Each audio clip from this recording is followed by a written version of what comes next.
ഇന്നൊരു Irish coffee കേക്കിൻ്റെ റെസിപ്പിയാണ് ഷെയർ ചെയ്യുന്നത്. അപ്പോൾ ഇത് എൻ്റേതായ രീതിയിലാണ് ഈ ഒരു കോഫി സിറപ്പൊക്കെ ഞാൻ ഉണ്ടാക്കിയിട്ടുള്ളത്. അപ്പോൾ ശരിയായ മെത്തേഡ് ഞാൻ വീഡിയോയിൽ തന്നെ പറഞ്ഞു തരാം. അപ്പോൾ നമുക്ക് വീഡിയോയിലേക്ക് പോവാം. ഈ ഒരു കേക്കിൽ മെയിനായിട്ട് ആവശ്യമുള്ളത് ഐറിഷ് കോഫി സിറപ്പാണ്. അപ്പോൾ അത് എൻ്റെ കയ്യിൽ ഇല്ലാത്തതുകൊണ്ട് ഞാൻ കോഫി സിറപ്പ് ഉണ്ടാക്കുകയാണ്. അപ്പോൾ ഈ സൈഡിൽ കാണുന്ന ഇതാണ് ഐറിഷ് കോഫി സിറപ്പ്. ഇത് നമുക്ക് മാർക്കറ്റിൽ അവൈലബിൾ ആണ്. അപ്പോൾ കോഫി സിറപ്പ് ഉണ്ടാക്കാൻ വേണ്ടിയിട്ട് ഞാനൊരു പാനിലേക്ക് ഒരു 1/3 കപ്പ് പഞ്ചസാര ഇട്ട് കൊടുത്തിട്ടുണ്ട്. അതിലേക്ക് ഈ ബ്രൂവിൻ്റെ 1 രൂപയുടെ പാക്കറ്റ് 3 പാക്കറ്റ് എടുത്തിട്ട് അതും കൂടി ചേർത്ത് കൊടുക്കാം. പിന്നെ ഒരു 1/3 കപ്പ് വെള്ളം കൂടി ചേർത്തിട്ട് ഇതൊന്ന് തിളപ്പിച്ചെടുക്കണം. അപ്പോൾ നിങ്ങൾക്ക് ഏത് ഇൻസ്റ്റൻ്റ് ആയിട്ടുള്ള കോഫി പൗഡർ എടുക്കാവുന്നതാണ്. അപ്പോൾ 1 ടേബിൾ സ്പൂണാണ് ഇതിൻ്റെ അളവ് വരുന്നത്. ഇതിപ്പോൾ തിളച്ച് വന്നിട്ടുണ്ട്. ഇനി ഫ്ലെയിം സിമ്മിലേക്ക് മാറ്റിയിട്ട് ഒരു 10-12 മിനിറ്റ് ഇതൊന്ന് തിളപ്പിച്ചെടുക്കണം. അപ്പോഴേക്കും ഇത് നന്നായിട്ടൊന്ന് വറ്റിയിട്ട് വരും. ഇതിപ്പോൾ ഇവിടെ നന്നായിട്ട് കുറുകി വന്നിട്ടുണ്ട്. ഇനി ഫ്ലെയിം ഓഫ് ചെയ്ത് കൊടുക്കാം. ചൂടൊക്കെ മാറുമ്പോൾ ഇതൊന്നുകൂടി തിക്കായിട്ട് വരും. ഇനി ഇതിലേക്ക് ചേർക്കുന്നത് ഒരു 1/2 ടീസ്പൂൺ അളവിൽ വാനില എസൻസ് ആണ്. അതും കൂടി ചേർത്തിട്ട് ഇതിൻ്റെ ചൂടൊക്കെ മാറുന്നത് വരെ ഒന്ന് വെയിറ്റ് ചെയ്യാം. അപ്പോൾ ഇതിപ്പോൾ ചൂടൊക്കെ മാറിയിട്ട് ഇപ്പോൾ തിക്കായിട്ട് വന്നിട്ടുണ്ട്.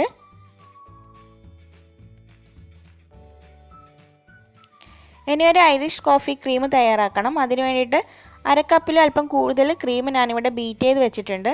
അപ്പോൾ ബീറ്റ് ചെയ്യുമ്പോൾ അതിലേക്ക് 1 ടീസ്പൂണ് കൊക്കോ പൗഡറും കൂടി ചേർത്തിട്ടുണ്ടായിരുന്നു.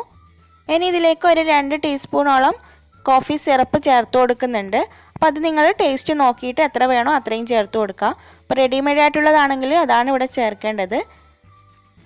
അതേപോലെ ഒരു 2 ടേബിൾ സ്പൂണ് മിൽക്ക് മെയ്ഡും കൂടി ചേർത്തിട്ട് ഇതൊന്നുകൂടി മിക്സ് ചെയ്തെടുക്കാം.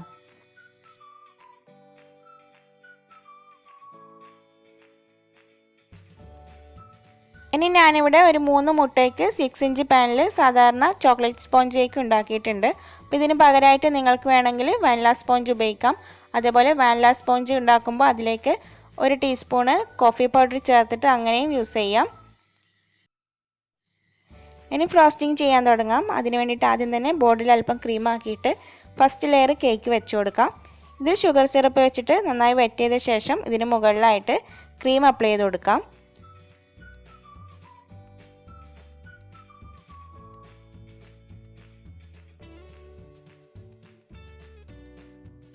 അതിന് മുകളിലായിട്ട് ഒരു 2 ടീസ്പൂണ് കോഫി സിറപ്പ് ചേർത്ത് കൊടുക്കണം.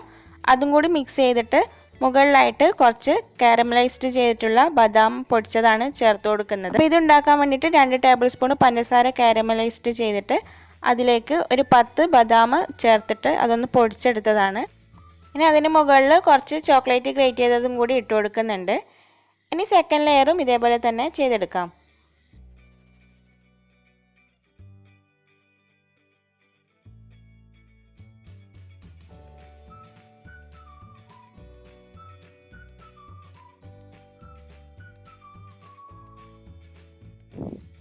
ഇനി കേക്ക് മുഴുവനായിട്ടൊന്ന് ക്രം കോട്ട് ചെയ്ത ശേഷം ഫ്രിഡ്ജിൽ വെച്ച് തണുപ്പിച്ചിട്ട് സെക്കൻഡ് കോട്ടും ചെയ്തെടുക്കാം.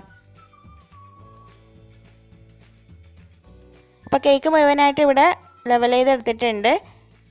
ഇനി ഇത് ഫ്രിഡ്ജിൽ വെച്ചിട്ട് നന്നായിട്ട് തണുപ്പിച്ചെടുക്കാം. അതിനുശേഷം നമ്മൾ തയ്യാറാക്കിയിട്ടുള്ള കോഫി സിറപ്പാണ് ഇവിടെ ഒഴിച്ചു കൊടുക്കുന്നത്. അപ്പോൾ നിങ്ങൾ റെഡിമെയ്ഡ് ആയിട്ടുള്ള ഐറിഷ് കോഫി സിറപ്പാണ് യൂസ് ചെയ്യുന്നതെങ്കിൽ അതിലേക്ക് ന്യൂട്രൽ ജെല്ലും കൂടി മിക്സ് ചെയ്തിട്ട് കേക്കിന് മുഴുവനായിട്ട് തന്നെ അപ്ലൈ ചെയ്ത് കൊടുക്കാം. അപ്പോൾ ഇത് ഞാൻ രണ്ടാമത് ഉണ്ടാക്കിയിട്ടുള്ള കോഫി സിറപ്പാണ്. ആദ്യം ഉണ്ടാക്കിയത് ഞാൻ ഫ്രിഡ്ജിൽ വെച്ചപ്പോഴേക്കും നന്നായിട്ട് തന്നെ അത് ക്രിസ്റ്റലായി പോയിട്ടുണ്ട്. അപ്പോൾ അതുകൊണ്ട് വീണ്ടും ഉണ്ടാക്കിയതാണ്. പക്ഷേ അത് അല്പം കൂടി ഒന്ന് തിക്കാവാനുണ്ടായിരുന്നു. ഇനി ഈ കേക്കിൻ്റെ സൈഡിലൊക്കെ ചോക്ലേറ്റ് ഗനാഷാണ് ആക്കി കൊടുക്കുന്നത്. അതും കൂടി ആക്കിയിട്ട് ഇത് മുഴുവനായിട്ടൊന്ന് കവർ ചെയ്തെടുക്കാം. ഇനി ഇത് ഫ്രിഡ്ജിൽ വെച്ചിട്ട് നന്നായിട്ടൊന്ന് തണുപ്പിച്ചെടുക്കാം. അതിനുശേഷം കേക്ക് ബോർഡൊക്കെ ഒന്ന് ക്ലീൻ ചെയ്തെടുക്കുന്നുണ്ട്. ഇനി കേക്കിൻ്റെ ചുറ്റിലായിട്ട് ചോക്കോ ചിപ്സ് ആണ് ഇട്ട് കൊടുക്കുന്നത്. ഇപ്പോൾ ഫ്രിഡ്ജിൽ വെച്ച് കഴിഞ്ഞപ്പോഴേക്കും അതിൻ്റെ മുകൾ ഭാഗമൊക്കെ ഈ ഒരു കളറിലായിട്ട് മാറി വന്നിട്ടുണ്ട്. നിങ്ങൾ റെഡിമെയ്ഡ് ആയിട്ടുള്ള കോഫി സിറപ്പാണ് യൂസ് ചെയ്യുന്നതെങ്കിൽ ഇങ്ങനെയൊന്നും ഉണ്ടാവില്ല. ഇത് ക്രിസ്റ്റലായി വരുന്നതാണ്. അപ്പോൾ ഇത് കഴിക്കാൻ വേണ്ടിയിട്ട് നല്ല ടേസ്റ്റുള്ള ഒരു കേക്കാണ്. അപ്പോൾ എല്ലാവരും ഒരിക്കലെങ്കിലും ഇത് ട്രൈ ചെയ്ത് നോക്കുക. അപ്പോൾ വീഡിയോ ഇഷ്ടമായിട്ടുണ്ടെങ്കിൽ ലൈക്ക് ചെയ്യാനും ഷെയർ ചെയ്യാനും ചാനൽ ആദ്യമായിട്ട് കാണുന്നവരുണ്ടെങ്കിൽ സബ്സ്ക്രൈബ് ചെയ്യാനും മറക്കരുത്. അപ്പോൾ മറ്റൊരു ദിവസം വീണ്ടും കാണാം. Thanks for watching.